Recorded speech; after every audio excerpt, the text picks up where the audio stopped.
but a lot of it is just really like aggression training, like where they suit you up in all this protective gear and they put you against three people and they're like, okay, beat the shit out of this guy and you have to defend yourself.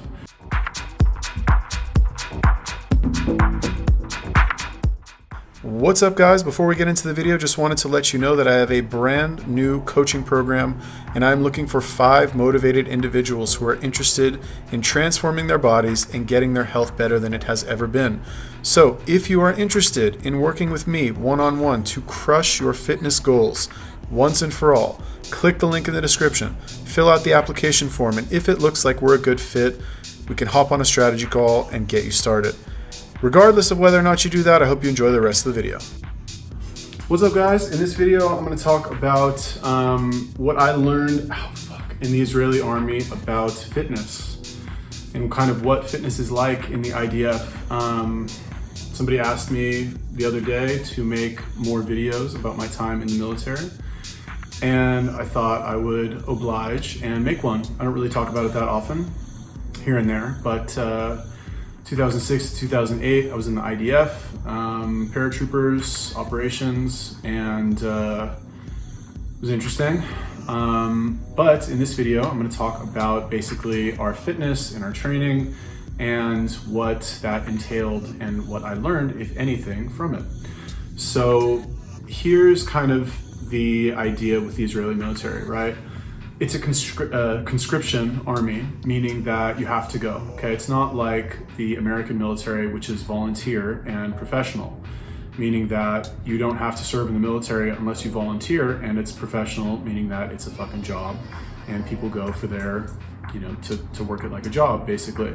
In Israel, when you turn 18, you have to go. There are ways of getting out of it. You can get out of it, you can get a medical waiver, you can get a religious waiver, you can get a waiver for being a pacifist, but in general, they try to make it hard for you to get out of it, and they try to kind of get everybody to go through and actually do it for various reasons that I won't go into in this video. So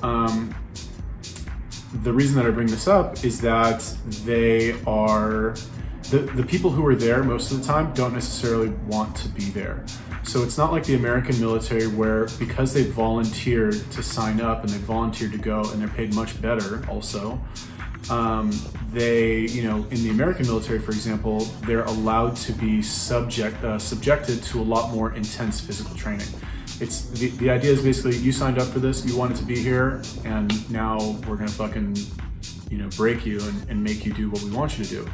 Whereas in the Israeli military, it's not necessarily like that. To get into certain units, you do have to sort of volunteer. You have to pass like physical training tests that you have to volunteer for, you have to request, and there is a process by which people are cut from those units. So there is some element of wanting to be there. Now, regarding the fitness,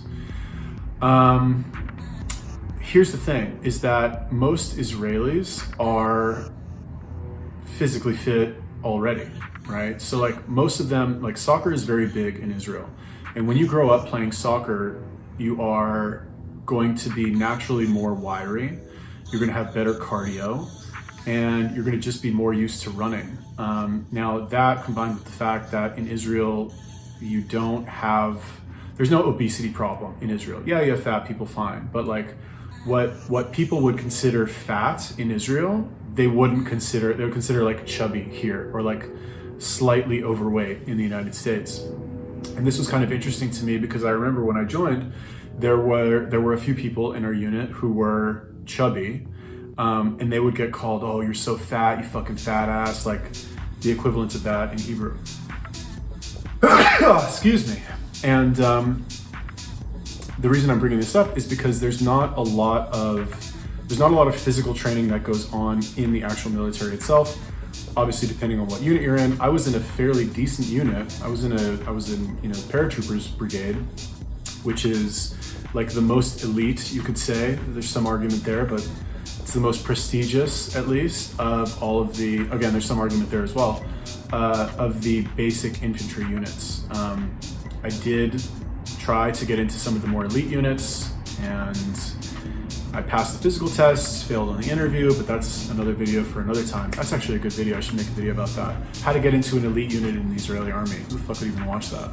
Anyway, the point is that in the army, there's not a lot of physical conditioning, right? Even though I was infantry, right? Even though, you know, if anybody needs to be fit, arguably it would need to be us, because we're the guys on our feet. We're the ones carrying the heavy shit. We're in the field, you know. We need to be the ones who are physically fit. So one could make the argument that we would need a lot of physical training to get us in like super good shape. Unfortunately, that was not necessarily the case. I remember even in boot camp, we would not really do that much physical training. Like we would do physical training, but it wasn't necessarily designed to get us to be super fit. It was designed more to fatigue us and to make us more likely to follow orders and to kind of break our morale. Because, you know, in boot camp, for example, you need to be compliant, and one of the best ways to get people to comply is to physically exhaust them. Now, the issue with that is that, you know, I don't know, it didn't really, like when we were preparing, right, I joined through this special program for foreigners. And before we got into the army, we didn't necessarily know what it was going to be like. So we thought it was going to be basically like the American military, where, you know, you do a lot of push-ups and you run a lot and they train you really hard. And it's like you have to be really physically fit. So that's how we prepared. But that wasn't actually the case. And it was kind of depressing at the time for me. And I know a lot of other Americans felt the same way, where we you know, before we went in, we thought they were going to turn us into fucking hardcore killing machines. And what they really turned us into was, I'm not really sure how to put this. They turned us into average killing machines who can deal with a lot of emotional pain, let's call it, which has its uses. I'm not saying that doesn't have any use, but it's just not what we joined for. So basically, how does the physical training look in the IDF? A lot of like running sprints back and forth. Basically the instructor or drill sergeant would say like, okay, you see that tree over there? Like run to that tree and run back. You have 30 seconds, go. And then you'd all have to fucking run down there and go back. And then he'd say, okay, get into push-up position. We'd all get into push-up position. And he'd say like, down. We'd all yell out like 1, down, 2, you know, just kind of go like that. It was nothing too crazy. There was no pull-up requirements. You know, we had an obstacle course that we did from time to time to like see who got the best time. We rarely like played sports or had time to play sports. When we got out of basic and advanced training, there's no weight room. You know, they had like on some bases they would have like a box of, you know, assorted plates and those like dumbbells or barbells that, you know, have the you know, like the whatever it's called on the end of the bar, and you grab the thing that you spin to fucking lock the weight on there, you know, and you can adjust the weights like that. Some of them had a pull-up bar, but there was no. It's basically like if you wanted to do physical training in the military, like that's on you. You know what I mean? There was no. It's not like you were expected to do it. It's not like you had to maintain a certain level of fitness in there, although that was kind of unstated, that you couldn't get too fat. But I remember like it was me and like one random French guy and a bunch of Russians. We're the only ones who would work out at the end of the day.